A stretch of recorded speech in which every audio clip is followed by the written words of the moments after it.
Depuis plus de 20 ans, j'accompagne celles et ceux qui veulent reprendre leur vie en main. Et sincèrement, je crois que ça n'a jamais été aussi difficile, aussi compliqué qu'aujourd'hui. Quand j'ai commencé le développement personnel, j'avais l'impression de nager à contre-courant. Mais aujourd'hui, c'est un véritable tsunami qui cherche carrément à m'engloutir.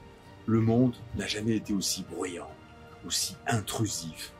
Tout est conçu pour occuper votre esprit, détourner votre attention et affaiblir votre présence. On ne vous vend plus seulement des objets, on vous glisse des croyances sur ce que vous devez être, sur ce que vous devez posséder, sur ce que vous devez ressentir pour avoir l'impression d'avoir réussi.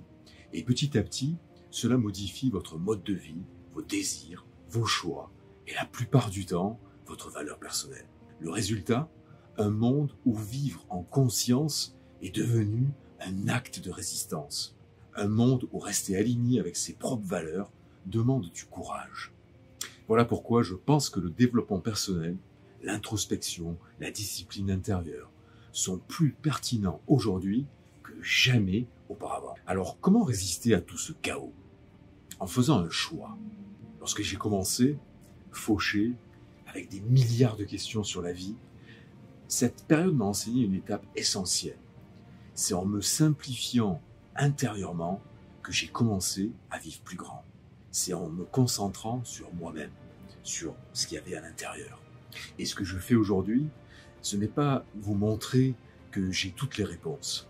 C'est pour vous dire que moi aussi, je cherche, je tombe et je me relève.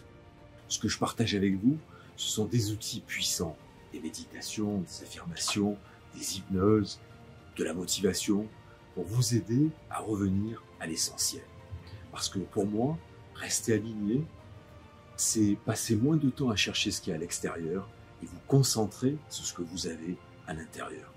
Moins de distractions, moins de tension, plus de silence, plus de conscience, plus de gratitude pour ce qui est déjà là, ici et maintenant.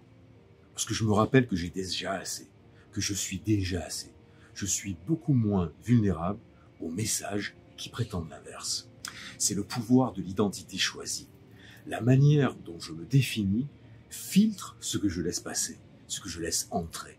Et ironiquement, c'est le même levier que les publicitaires actionnent depuis des décennies.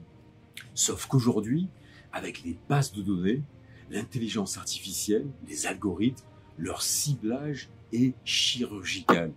Ils savent ce que vous pensez être et ils ajustent leur discours comme un caméléon, épousant vos valeurs, vos peurs, vos aspirations.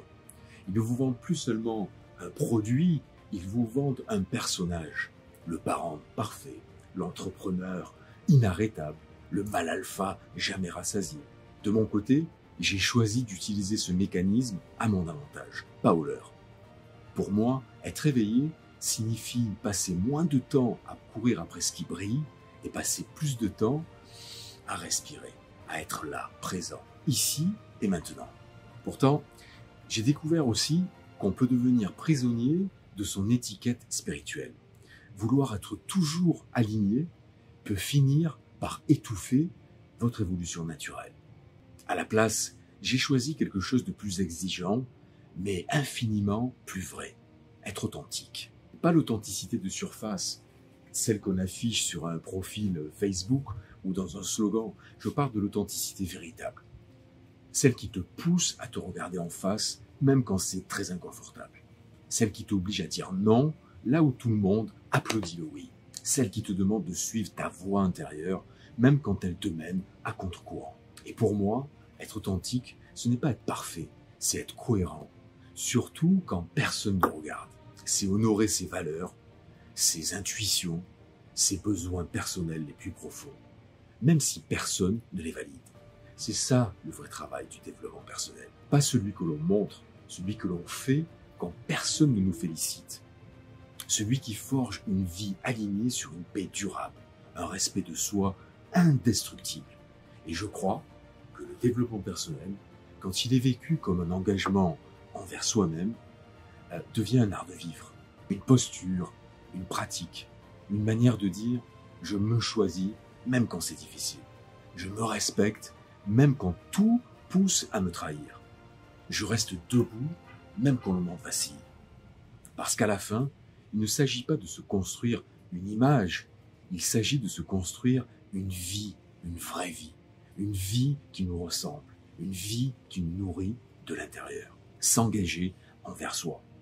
Pas une fois, solennellement, tous les 1er janvier de chaque année, mais chaque jour dans le silence de ses propres choix.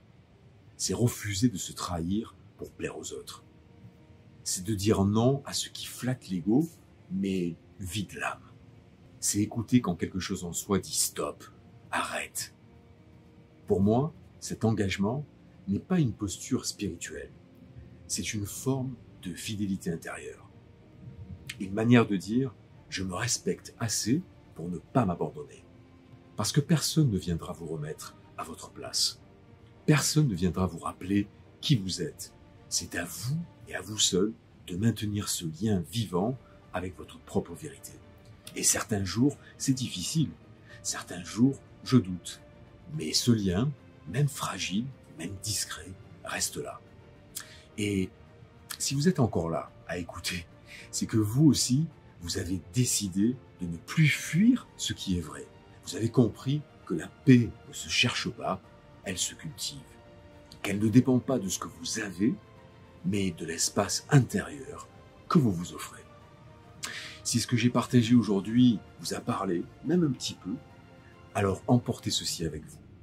Votre engagement envers vous-même est la seule promesse qui transformera réellement votre vie. Vous n'avez pas besoin de tout comprendre, vous n'avez pas besoin d'aller plus vite, vous avez seulement besoin d'avancer en pleine conscience. Et moi, je serai là, à chaque pas, pour vous le rappeler.